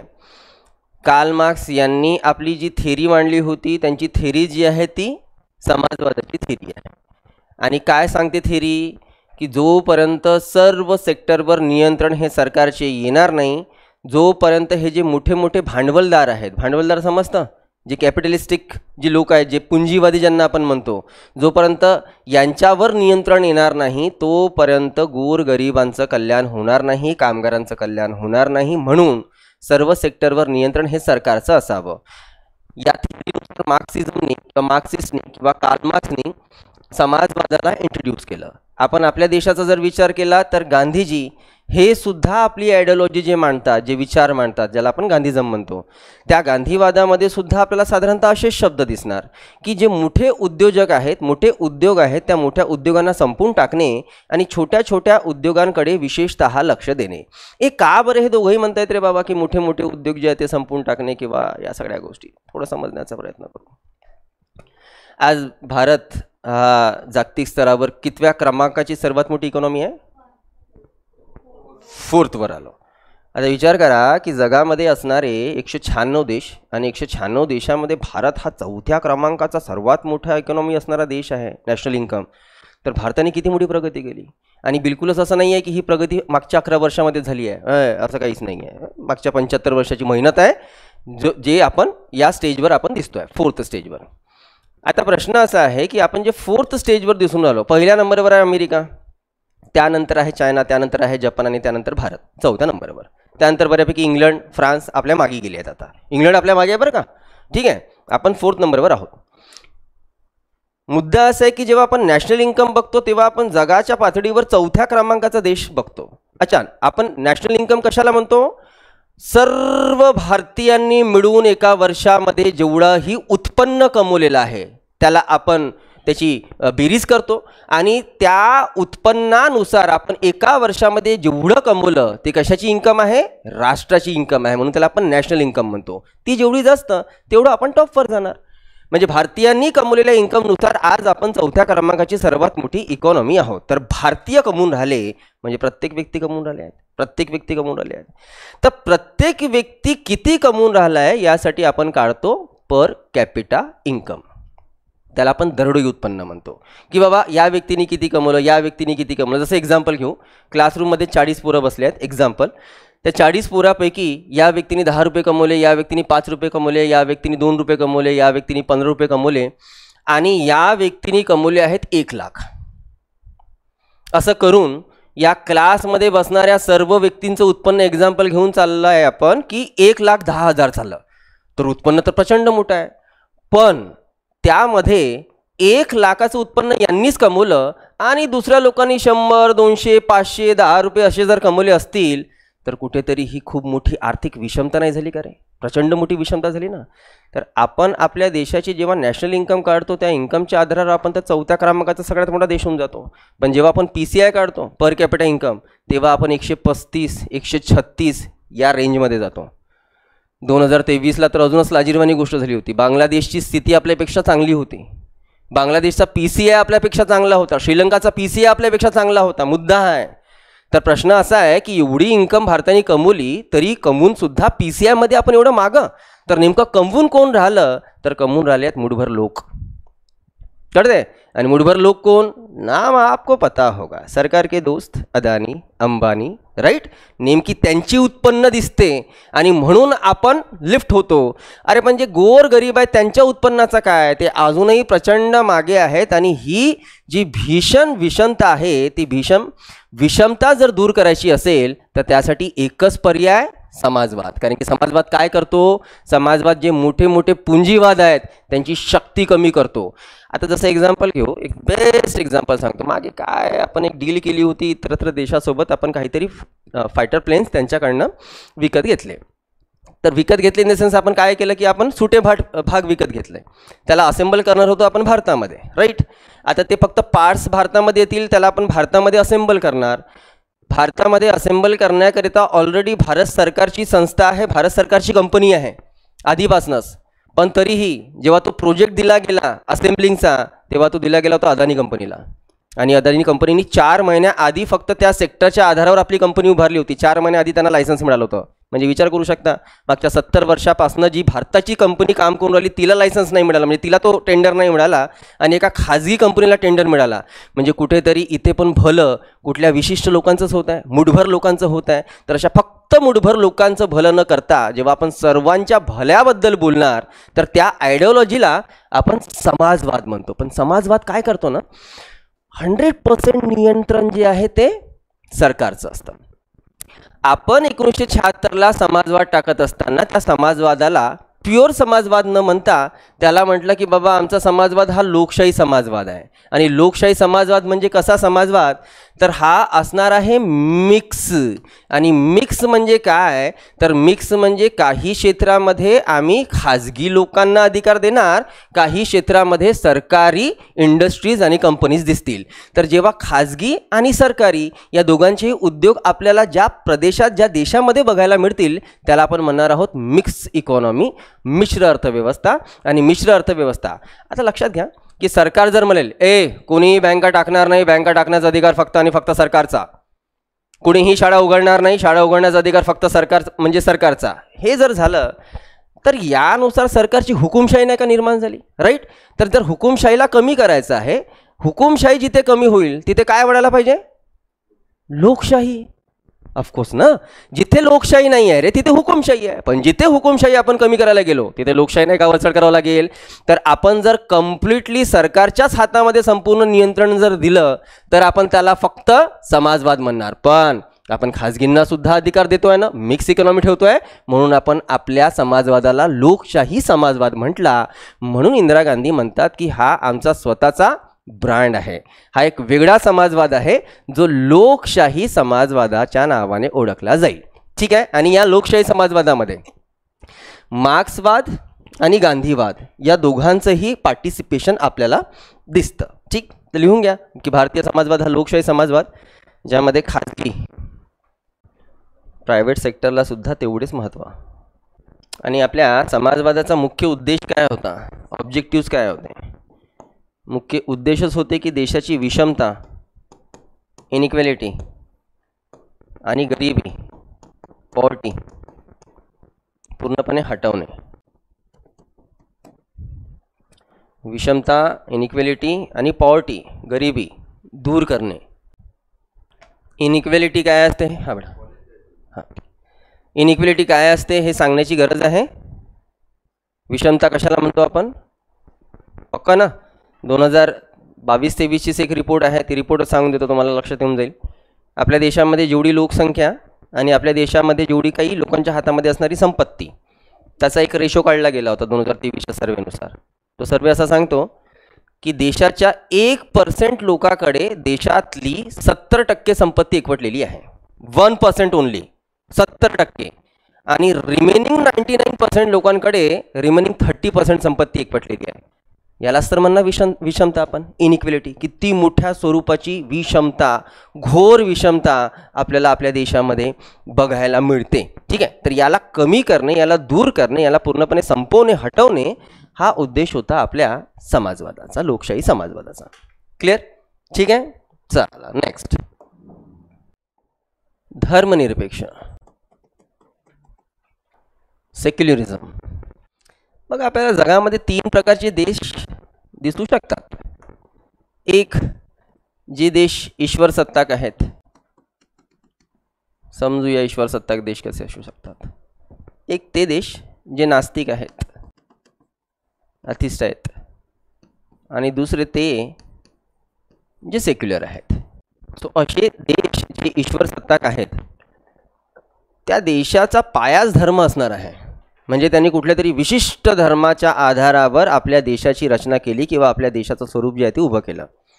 आणि त्यांनी फक्त आणि फक्त त्याच धर्माला सर्वाधिक जास्त महत्त्व जे आहे ते दिले. जसं एक्झाम्पल घेऊ, बेस्ट एक्झाम्पल घेऊ. आपल्या देशातनं, भारतातनं फुटून पाकिस्तानची निर्मिती 1947ला झाली. तर त्या पाकिस्तानच्या निर्मितीच्या मागे एक मोठं कारण होतं. आणि ते कारण होतं की जिनाला एक इस्लामिक स्टेट बनवायचा होता. राईट? एक इस्लामिक स्टेट बनवण्याच्या उद्देशाने पाकिस्तान निर्माण होतोय 1947ला. तर मग पाकिस्तान या देशाचा पायाच इस्लाम नाही का झाला? आणि इस्लाम जर त्यांचा पाया झालेला तर याचा अर्थ असा होतो आहे की पाकिस्ताननी त्यांच्या देशामध्ये एका विशिष्ट धर्माला सर्वाधिक महत्त्व दिलं आहे आणि तो धर्म आहे इस्लाम. कळतंय? तर पाकिस्तानसारख्या देशांना आपण म्हणणार ईश्वर सत्ताक देश. बांगलादेश सुद्धा, त्यांच्या सुद्धा देशामध्ये जर आपण विचार केला तर सर्वाधिक जे सगळे जे पावर्स दिले जाणार आहेत किंवा सर्व जे अधिकार आहेत ते एका विशिष्ट धर्माला दिले जाणार आणि तो असणार आहे इस्लाम धर्म. श्रीलंका सुद्धा बेस्ट एक्झाम्पल आहे. श्रीलंकेचा जर विचार केला तर श्रीलंकामध्ये तुम्हाला जो धर्म दिसणार आहे तो धर्म आहे सिंहली. सिंहलीला आपण दुसऱ्या भाषेमध्ये म्हणणार आहोत बौद्धिस्ट धर्म. बुद्धिझम चालतं कम्प्लिटली श्रीलंकेमध्ये. श्रीलंकाचा कम्प्लिटली बेस हा बुद्धिझमच्या आधारावरच आहे. बुद्धिस्ट रिलिजन आपल्याला त्या देशामध्ये बुद्ध रिलिजन मिळणार आहे. तर श्रीलंका एक झालं किंवा बांगलादेश झालं किंवा पाकिस्तान झालं, या देशांनी काही एका विशिष्ट धर्माला, दुसऱ्या धर्माला त्यांनी दुय्यम ठरवून एका विशिष्ट धर्माला जेव्हा त्यांनी संपूर्ण अधिकार स्वातंत्र्य दिलेले त्या कंट्रीजला आपण म्हणणार आहोत ईश्वर सत्ताक कंट्रीज. क्लिअर? ठीक आहे. एका विशेष धर्माला अधिकार आणि दुसऱ्या धर्मांना दुय्यम समजलं जातं.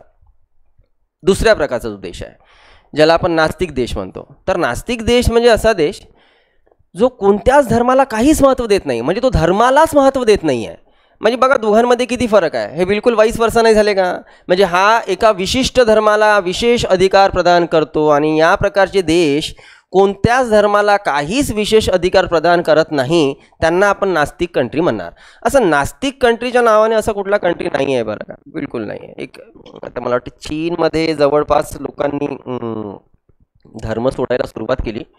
मागे एक नंबरसुद्धा आला होता की बऱ्यापैकी 30-40% जास्त लोकांनी आपला धर्म सोडून टाकला. धर्म सोडून टाकला म्हणजे कुठल्याच धर्माचे लोक नाही, म्हणजे त्यांना कुठला धर्मच नाही आहे. तर चीनमध्ये तो रेशो खूप वाढून आला आहे, झपाट्याने वाढून आला. तर म्हणून झालं की ज्या वेळेस जवळपास 100% लोक धर्माला सोडून टाकतील तर त्यावेळेस आपण चीनला नास्तिक कंट्री म्हणू शकतो, त्यात काही वाद नाही आहे.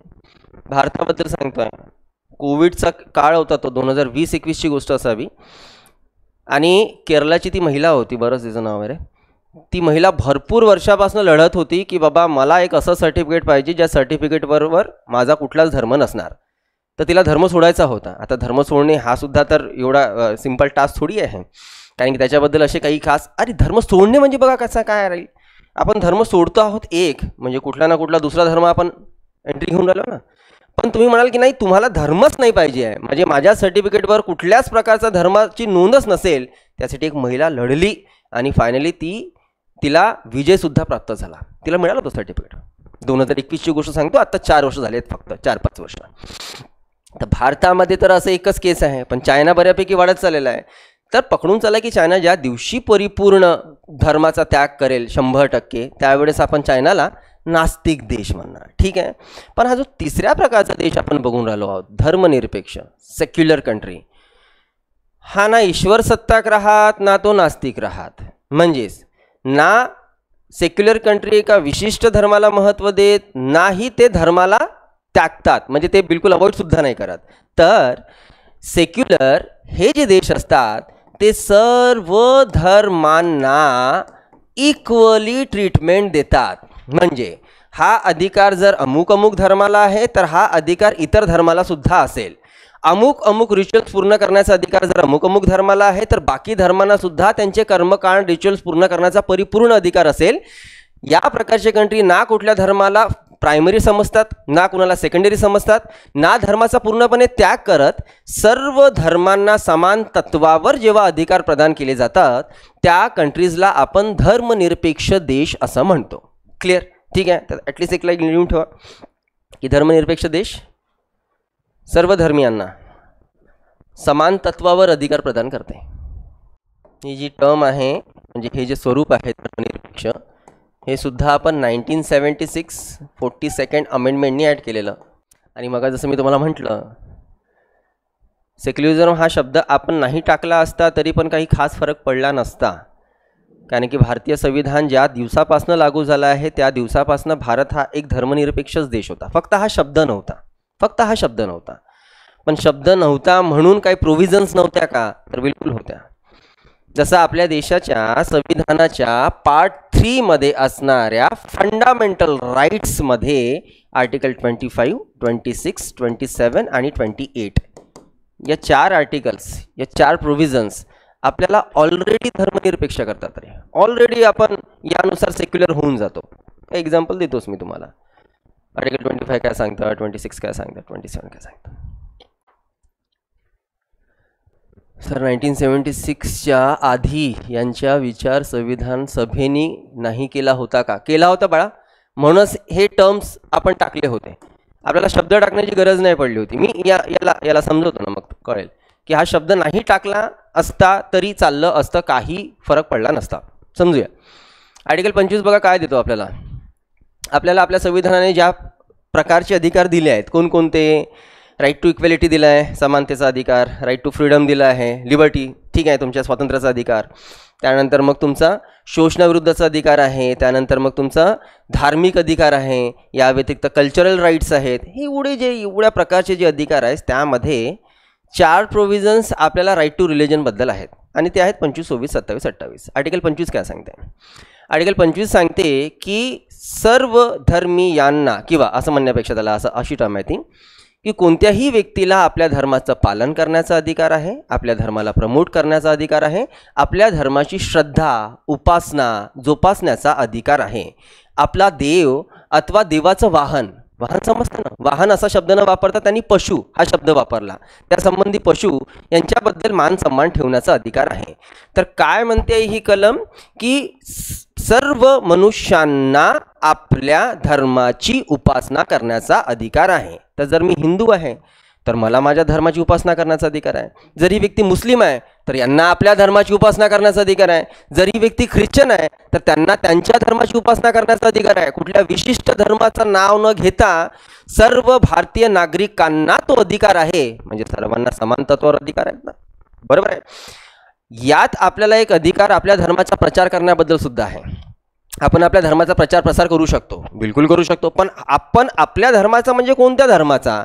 तर मग तो कोणताही धर्म असेल, तो हिंदू, मुस्लिम, बौद्ध कोणताही धर्म असला तरी सर्वांना समान तत्वावर हा अधिकार प्राप्त होतो. जसं एक्झाम्पल घेऊया, आज आपण आपल्या देशाची लोकसंख्या काढली तर त्या लोकसंख्येमध्ये 80% जवळपास लोकसंख्या ही हिंदूंची आहे, मेजॉरिटी हिंदूंची आहे.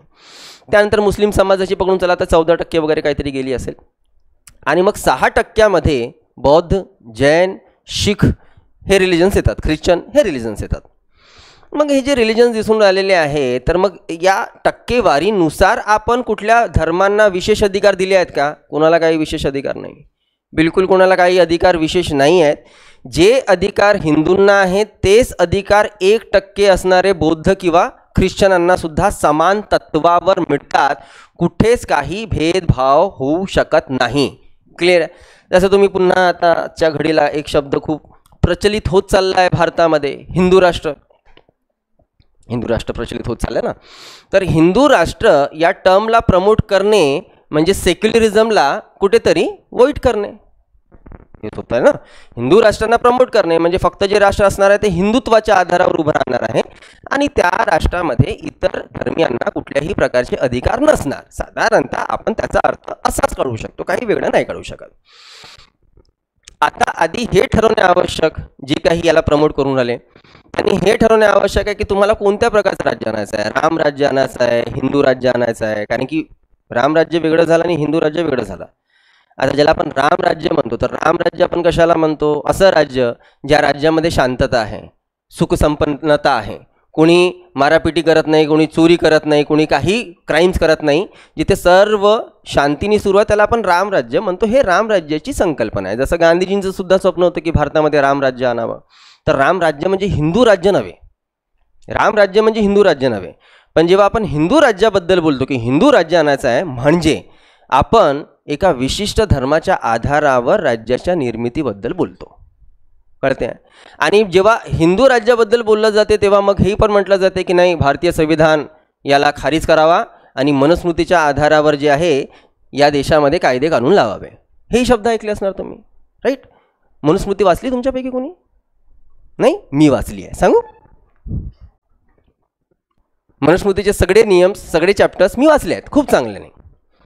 आणि म्हणून मला मनुस्मृतीमध्ये काय आहे या सगळ्या गोष्टी खूप चांगल्यानी माहीत आहे, खूप पद्धतशीर. मनुस्मृती काय करते? मनुस्मृती प्रॉपर 4 पद्धतीमध्ये समाजाची विभागणी करते. वरचे ब्राह्मण्स, त्यानंतर क्षत्रिय, त्यानंतर वैश्य आणि त्यानंतर शूद्र. या 4 वर्णापैकी वरच्या 3 वर्णांना म्हणते की हे आहे द्विज. द्विज ज्यांना जन्म घालण्याचा अधिकार आहे. आणि जे द्विज आहेत, वरच्या 3 वर्ण हे द्विज झाले, जे द्विज आहेत त्यांना सामाजिक अधिकार आहेत, आर्थिक अधिकार आहेत. पण जो 4था वर्ण आहे शूद्र, त्या शूद्र वर्णाला यापैकी कोणतेही अधिकार प्राप्त होत नाही, त्यांना गावाबाहेर राहावं लागेल. तर मग जर हिंदू राज्य तुम्हाला निर्माण करायचं असेल तर तुम्हाला या सिस्टमला आणावं लागेल. ठीक आहे, 4 वर्णामध्ये हे करावं लागेल. तुमच्यापैकी किती क्षत्रिय आहेत, किती वैश्य आहेत? विश्वास ठेवा, सर्व शूद्र आहात. काही ते ठेवा माझ्यावर विश्वास, सर्व शूद्र आहात. आपण जेव्हा शूद्र म्हणतो, म्हणजे त्या कालखंडाच्या अनुसार तुम्हाला सांगतोय, आपण जेव्हा शूद्र म्हणतो, आज आपल्या देशामध्ये सर्व ओबीसीज, सर्व एससी, सर्व STs, NTA, NTB, NTC, NTD सब शूद्र. म्हणजे आपण त्या कालखंडामध्ये पण काढलं तर 90% जनता ही शूद्र होती आणि 10% जनता ही ब्राह्मण, क्षत्रिय आणि वैश्य होती. म्हणजे सत्ता ज्यांच्या हातामध्ये चालली आहे ते कोण आहेत? Minorities, right. आणि मेजॉरिटी जे आहे ते गावाबाहेर. तर अशा प्रकारचं राज्य जर आपल्याला लागू करायचं असेल तर करा प्रयत्न, बघू संविधानाला कोण हलवू शकते. या व्यतिरिक्त अजून एक दुसरी टर्म म्हणजे महिलांसाठी आवश्यक आहे. आता त्या शब्दांमध्ये नाही सांगत मी, कारण की ते शब्द जरा खूप खालच्या पातळीचे वापरले गेले, त्याला थोडं फिरून सांगतो आहे. मनुस्मृती सांगते की महिलांचं चरित्र हे खूप लवकर भटकू शकते, म्हणून महिलांना जन्मापासनं तर मृत्यूपर्यंत नियंत्रणामध्ये ठेवावं. बाई जन्म घेतल्यापासनं तर तिचा विवाह होतपर्यंत तिची वडील तिच्यावर नियंत्रण ठेवणार, तिचा विवाह झाल्यानंतर तर म्हातारी होतपर्यंत तिचा नवरा नियंत्रित करणार आणि म्हातारपणे तिचा मुलगा नियंत्रित करणार. अधिकार गेले तुमचे सगळे, सामाजिक, आर्थिक, राजकीय. कळते आहे? तर मुद्दा तोच आहे. मग बघा, मनुस्मृती लागू करायची असेल तर करू शकता, पण परिस्थिती मग तुम्हाला अशी फेस करायची आहे. या प्रकारे परिस्थिती तुम्हाला फेस करावं लागेल. ही गंभीर परिस्थिती समाजामध्ये आणली जाण्याची शक्यता राहू शकते. पण चिंता करू नका, कितीही कोणीही काहीही आरडाओरडा केला आणि काहीही झालं तरी या संविधानाला हलवण्याची ताकद किसी में नहीं है, किसी में नहीं है.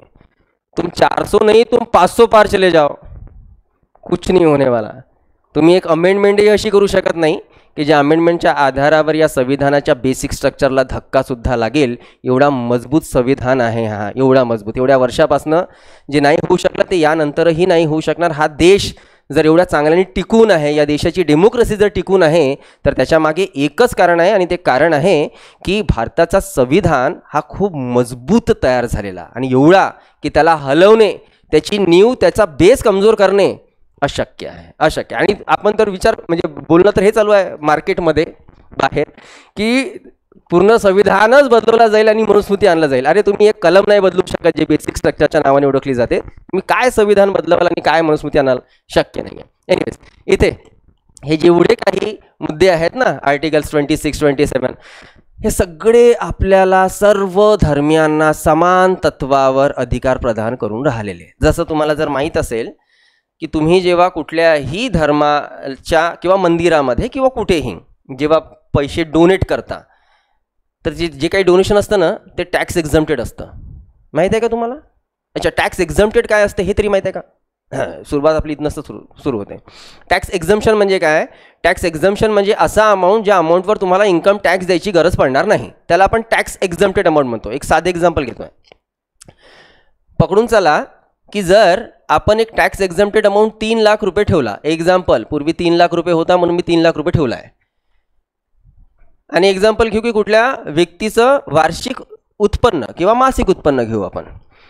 कुठल्या माणसाचं, व्यक्तीचं मासिक उत्पन्न जर 20,000 आहे, तर 20,000 महिन्याला म्हणजे वर्षाला किती? 2,40,000. म्हणजे त्याने वर्षाला 2,40,000 रुपये कमवले. तर त्या व्यक्तीच्या उत्पन्नावर इन्कम टॅक्स द्यायची गरज पडेल का? त्याचं उत्तर आहे नाही. का? कारण की सरकारने काय डिसाईड करून ठेवलं आहे? 3 लाख रुपये सुरुवातीचे टॅक्स एक्झम्प्टेड आहेत. म्हणजे तो व्यक्ती जर 3 लाख रुपयापर्यंत उत्पन्न कमवून राहिला आहे वार्षिक, त्याला 1 रुपयासुद्धा टॅक्स द्यायची गरज नाही. पण जर त्याच व्यक्तीचं उत्पन्न 30,000 मासिक झालं, म्हणजे आता त्याचं वार्षिक उत्पन्न चाललं आहे 3,60,000, तर 3 लाख जे टॅक्स एक्झम्प्टेड जो रेट होता त्याच्यावर त्याचं उत्पन्न गेलं आहे ना. किती गेलं आहे वर? 60,000. मग त्या 60,000वर इन्कम टॅक्स द्यावा लागेल. समजलं? ठीक आहे. इथे मजेची गोष्ट, जर त्या 60,000 जी वरची इन्कम दिसते आहे त्या व्यक्तीने जर ते 60,000 कुठल्याही मंदिर, मस्जिद, चर्च, विहार, स्तूप कुठेही जर दान करून टाकलं, तर आता पुन्हा त्याच्यावर लागणारा टॅक्स हा माफ केला जाईल. कारण असं की धर्माच्या नावाने डोनेशन दिल्यास टॅक्स एक्झम्प्टेड म्हणून मानला जातो. म्हणजे आपल्याला आपल्या धर्माचा विकास करण्यासाठी पैसा खर्च करण्याचा अधिकार आहे, राईट. आणि सरकार म्हणते की करा तुम्ही पैसा खर्च, आम्ही तुमच्यावर टॅक्स सुद्धा घेणार नाही, संविधान सांगतो आपला. मग जर असं आहे तर कुठल्या विशिष्ट धर्मासाठी ही तरतूद आहे का? नाही. हे तरतूद तर सर्वच धर्मियांसाठी आहे. म्हणजे आपण आपल्या धर्मासाठी डोनेट करून आपल्यासाठी मंदिरे अथवा मशिदे किंवा चर्च किंवा स्तूप उभारू शकतो ना, पैसा खर्च करू शकतो ना. सर्वांना समान अधिकार आहे, तर सर्वांना समान अधिकार आहे, तर हेच तर सेक्युलरिझम आहे. कळते आहे? तर हा शब्द नसता सेक्युलरिझमचा तरी काही खास फरक पडला नसता. आर्टिकल 25, 26, 27, 28 ऑलरेडी भारताला धर्मनिरपेक्ष करतात. ठीक आहे, लिहूनच घ्या तुम्ही, हा मुद्दा लिहूनच घ्या. की भारतीय राज्यघटनेतले कलम 25, 26, 27, 28 भारतीय धर्मनिरपेक्षता स्पष्ट करते. ऑनलाईन क्लिअर आहे का रे? नेक्स्ट स्वरूप डेमोक्रेसी, लोकशाही. बघा शब्द कुठनं जन्म घेतो ज्याला आपण डेमोक्रेसी म्हणतो. ॲक्च्युली एक लॅटिन टर्म आहे, 2 शब्दापासून हा शब्द तयार होतो. एक शब्द आहे डेमोज आणि दुसरा शब्द आहे क्रशिया. डेमोचा अर्थ होतो जन किंवा लोक आणि क्रशियाचा अर्थ होतो शासन. तर त्यानुसार डेमोज आणि क्रशिया मिळून डेमोक्रेसी म्हणजे लोकशासन, म्हणजे लोकांचे राज्य, म्हणजे लोकशाही. क्लिअर? या 2 शब्दातनं या शब्दाचा जन्म होतोय. आता फक्त आपण हे याला बघण्याचा प्रयत्न करून घेऊया. आता लोकशासन म्हणजे काय? आता हे तर ठीक आहे, तुम्हाला हजारदा तुम्ही ऐकलं असणार की बाबा भारत हा एक लोकशाही देश आहे. तर लोकशाही देश आहे म्हणजे नेमकं काय आहे? काय वाटते तुम्ही त्याला कसं डिफाईन कराल? कसं सांगू शकता भारत ठीक आहे लोकशाही देश आहे? ठीक काय नेमकं?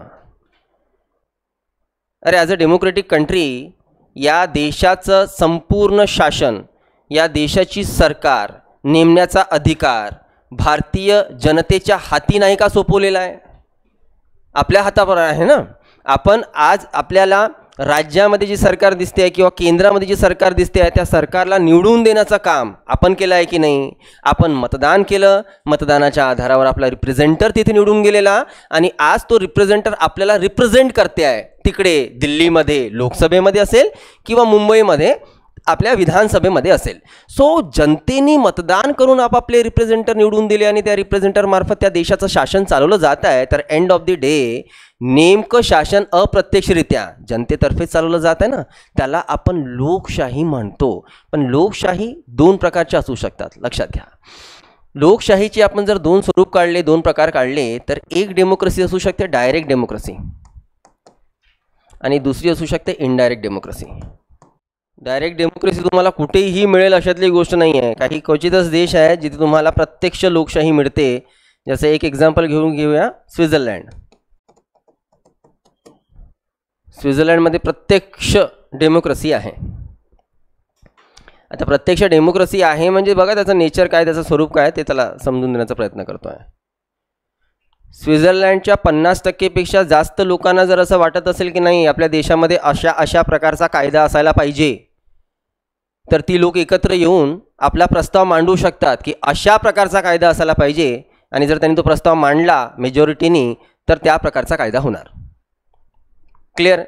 स्वित्झर्लंडमध्ये जे कोणी शासन करून राहिलेले आहे, जे कोणी तिथे मेंबर्स आहेत तिथल्या लेजिस्लेचरचे, जे लोकांमार्फत निवडून दिलं आहे, पण त्या मेंबर्सतर्फे जर नीट काम केलं जात नसेल तर त्या मेंबरला पदावरनं हटवणं, त्याच्या जागेवर दुसरा मेंबर पाठवण्याचा अधिकार स्वित्झर्लंडच्या लोकांना आहे. आपण करू शकतो का असं? आपण नितीन गडकरी साहेबांना 5 वर्षासाठी अपॉइंट करून टाकलं.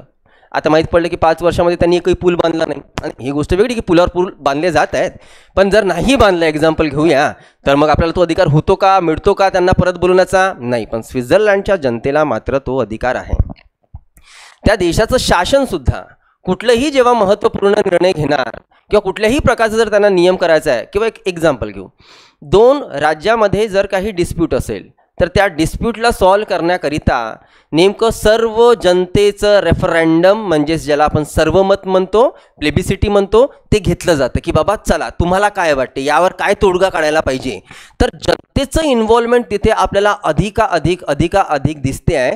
जनतेच्या हातामध्ये प्रत्यक्ष सर्व सत्ता आपल्याला स्वित्झर्लंडमध्ये दिसत आहे. आपल्या देशामध्ये मात्र प्रत्यक्ष लोकशाही नाही, आपल्या देशामध्ये अप्रत्यक्ष लोकशाही आहे. तर आपल्या देशामध्ये सुद्धा प्रत्यक्ष लोकशाही असायला पाहिजे होती का? आपल्याला अधिकार की कोणते कायदे असेल, आपण निवडून दिलेला प्रतिनिधी जर काम करत नसेल तो उसको भगाने का अधिकार स्वित्झर्लंडमध्ये चालू आहे. हीच खूप मोठी गोष्ट आहे. आपल्या देशामध्ये प्रत्यक्ष लोकशाही आणायला गेले, एक दिवसामध्ये 3-13 वाजून जायचे त्या लोकशाहीचे. कळते आहे का? अरे विचार करा, अरे आपल्या देशाचा आकार किती मोठा, आपल्या देशाची व्याप्ती किती मोठी, 1,40,00,000 लोक. असं आपण त्यालाही क्रॉस केलं, या नंबरलाही क्रॉस केलं. स्वित्झर्लंडची लोकसंख्याच किती आहे, छोटासा देश, छोटासा प्रदेश. आरामात तिथले लोक एकत्र येऊन जे आहे ते त्या देशाचं शासन करू शकतात रे, पण आपण नाही करू शकणार. गडबड करून टाकू. आणि आपण किती जागरूक नागरिक आहोत याचंही भान असेल आपल्याला, है ना, किती जागरूक आहोत म्हणून. हा मोठा प्रश्न आहे ना, की आपले पॉलिटिकल व्हॅल्यूज आपल्यामध्ये इन्कल्केट झाले आहेत का, आपल्या जे कॉन्स्टिट्युशनल अवेअरनेस जी आहे ती तरी सोसायटीमध्ये नीट झाली आहे का. हा खूप ना, म्हणजे कधी कधी या गोष्टीची खूप चिंता वाटते. म्हणजे इथे जेव्हा आपण येतो, म्हणजे स्टुडंट्स येतात, हिस्ट्री संपून जातं, पॉलिटीला आपण सुरुवात करतो. जेव्हा पॉलिटिक्स शिकतात तेव्हा कुठे मुलांना या सगळ्या गोष्टीचं भान येऊन जातं की अच्छा ओके, हे राईट्स आपले आहेत, हे ड्युटीज आपले आहेत, आपल्या देशाचं नेचर असं आहे. तर विचार करा की इथे बसणारा जवळपास सर्व विद्यार्थी जो आहे तो ग्रॅज्युएट आहे किंवा ग्रॅज्युएशन त्यांचं चालू आहे. तर इथे जोपर्यंत आपण पॉलिटिक्स शिकत नाही तोपर्यंत आपल्याला समजत नाही की आपलं कॉन्स्टिट्यूशन ॲक्च्युली आपल्याला काय देत आहे. तर विचार करा की ती लोक ज्यांचं एज्युकेशनच नाही झालं ते तर बिलकुलच पॉलिटिकली काहीच अवेअरनेस नाही आहे रे, काहीच नाही आहे. तर हा किती मोठा प्रश्न होऊन जातो ना की बॉस, या खरंच देशाच्या लोकशाहीला काही अर्थ उरतो का मग.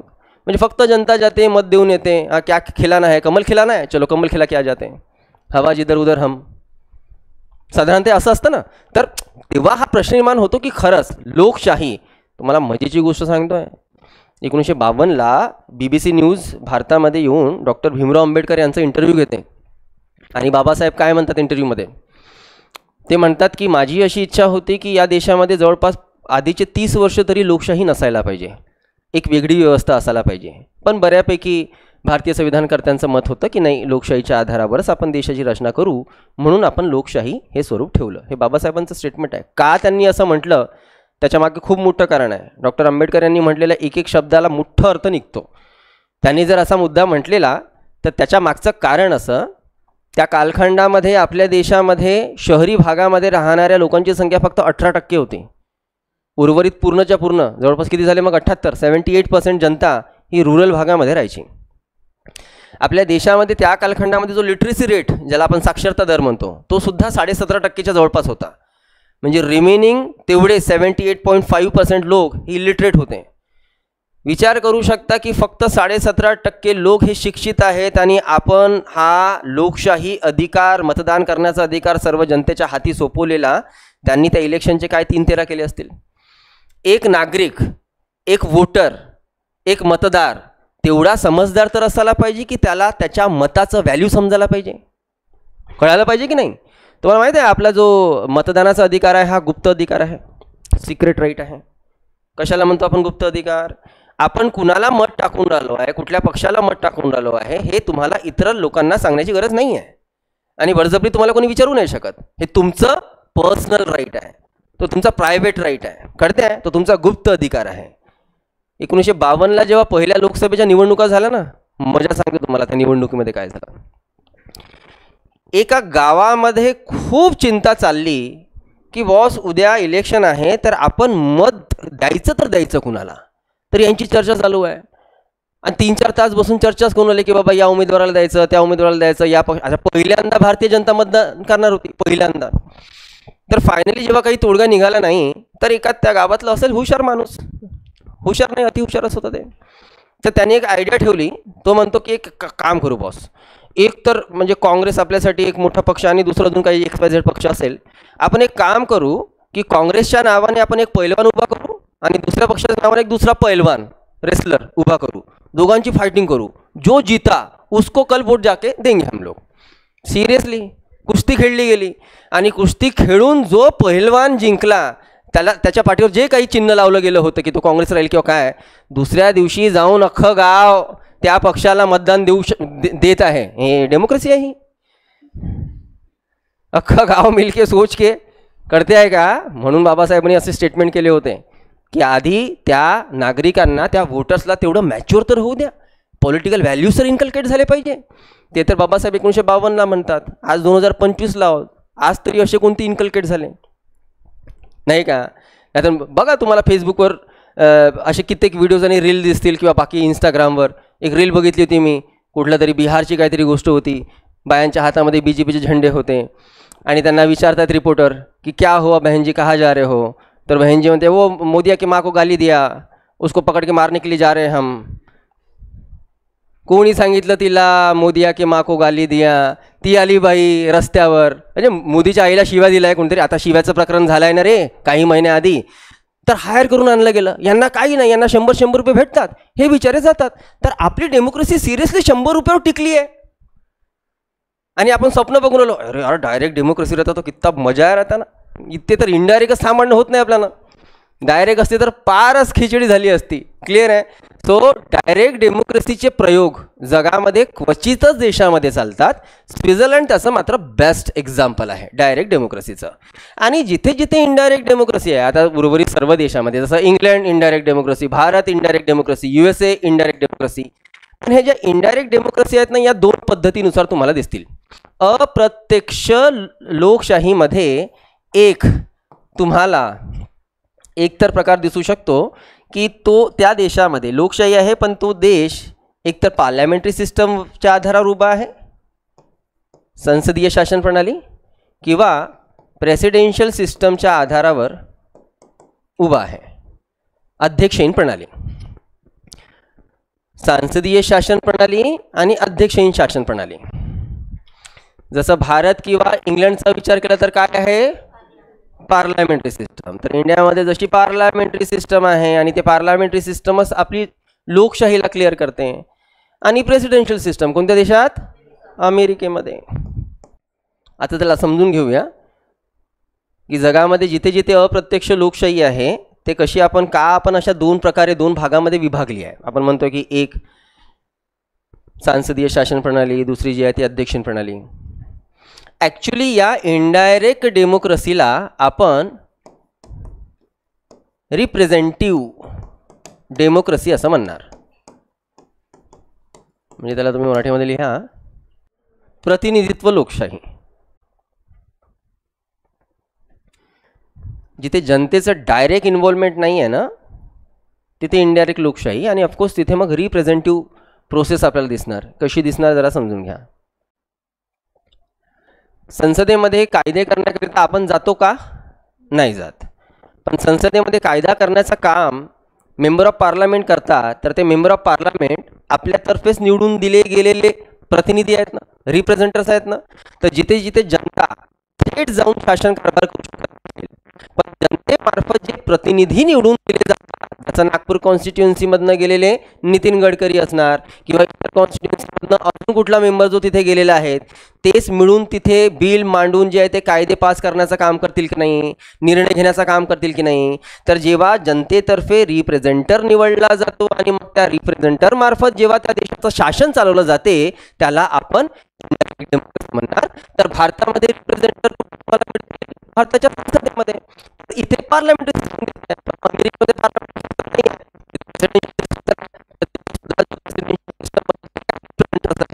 जनतेतर्फेच निवडून दिले गेलेले. तर आपल्याला 2 प्रकारे या लोकशाहीच्या अप्रत्यक्ष लोकशाहीचे. क्लिअर, ठीक आहे, डन. हे लिहिलं ना की या अप्रत्यक्ष लोकशाहीला प्रतिनिधिक लोकशाही म्हणून आपण ओळखतो, रिप्रेझेंटेटिव्ह डेमोक्रेसी. आता यात अजून एक महत्त्वाचा मुद्दा ना, की ही जी रिप्रेझेंटेटिव्ह डेमोक्रेसी आहे ती अजून कशी दिसू शकते.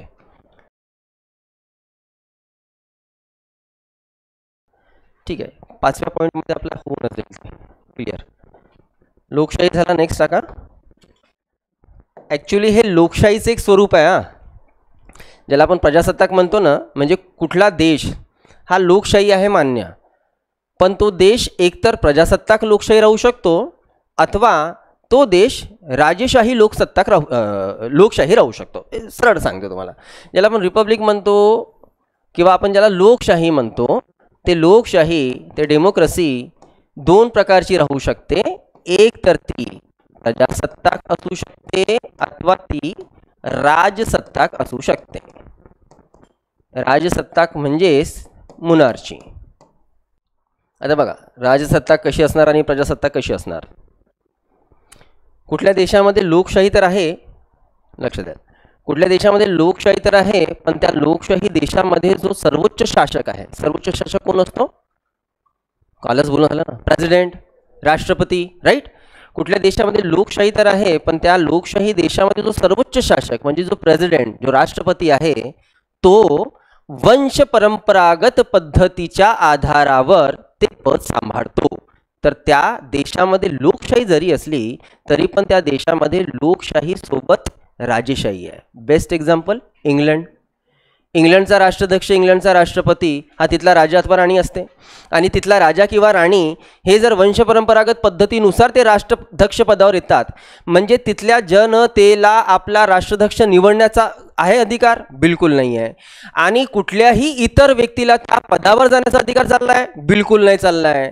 त्या वंशातलाच व्यक्ती त्या राजपदावर येऊ शकतो, आणि तोच त्या राजपदाचा व्यक्ती होतो त्या देशाचा राष्ट्राध्यक्ष. म्हणजे त्या कंट्रीला आपण लोकशाही राजसत्ता किंवा राजसत्ताक लोकशाही असं म्हणणार. त्याचं बेस्ट एक्झाम्पल आहे इंग्लंड. क्लिअर. पण राहिली गोष्ट भारताची अथवा राहिली गोष्ट अमेरिकेची, तर भारताचे राष्ट्राध्यक्ष किंवा अमेरिकेचे राष्ट्राध्यक्ष म्हणजेच राष्ट्रपती हे इंग्लंडसारख्या राष्ट्राध्यक्षासारखे, राष्ट्रपतीसारखे वंशपरंपरागत पद्धतीच्या आधारावर आहेत का? नाही. दर 5 वर्षाने भारतामध्ये राष्ट्रपती जे आहेत ते नेमले जातात, अप्रत्यक्ष पद्धतीने का नसो पण निवडले जातात की नाही. दुसरी गोष्ट, कुठल्या विशिष्ट जाती किंवा धर्म किंवा वंशाच्या व्यक्तीसाठी ते पद रिझर्व ठेवलं आहे का? नाही. भारतातला कोणताही व्यक्ती, आज बघा किती सन्मानाची गोष्ट आहे, अनुसूचित जमातीची महिला ही राष्ट्रपती आहे, त्याच्या आधी अनुसूचित जातीचे व्यक्ती हे देशाचे राष्ट्रपती होते ना. म्हणजे कुठलीही व्यक्ती त्या पदावर जाऊ शकतो, तर त्या पदावर जाण्याचा अधिकार सामान्य जनतेचा सुद्धा आहे. म्हणजे ही जी लोकशाही झाली ही प्रजासत्ताक लोकशाही झाली, जिथे डायरेक्ट किंवा इनडायरेक्ट राष्ट्राध्यक्ष निवडला जातो. तर याला आपण म्हणणार प्रजासत्ताक लोकशाही. तर त्याला स्टेटमेंटमध्ये लिहाल की ज्या देशामध्ये राष्ट्राध्यक्ष हे पद वंश परंपरागत असतं, वंश परंपरागत राजसत्ताक पद्धत असते, मोनार्ची. Example England.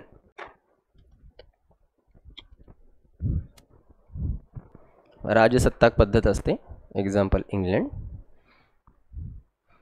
मात्र ज्या देशात राष्ट्राध्यक्ष किंवा राष्ट्रप्रमुख हा जनतेतर्फे इनडायरेक्टली निवडला जातो, अप्रत्यक्ष पद्धतीने निवडला जातो, तिथे प्रजासत्ताक पद्धत.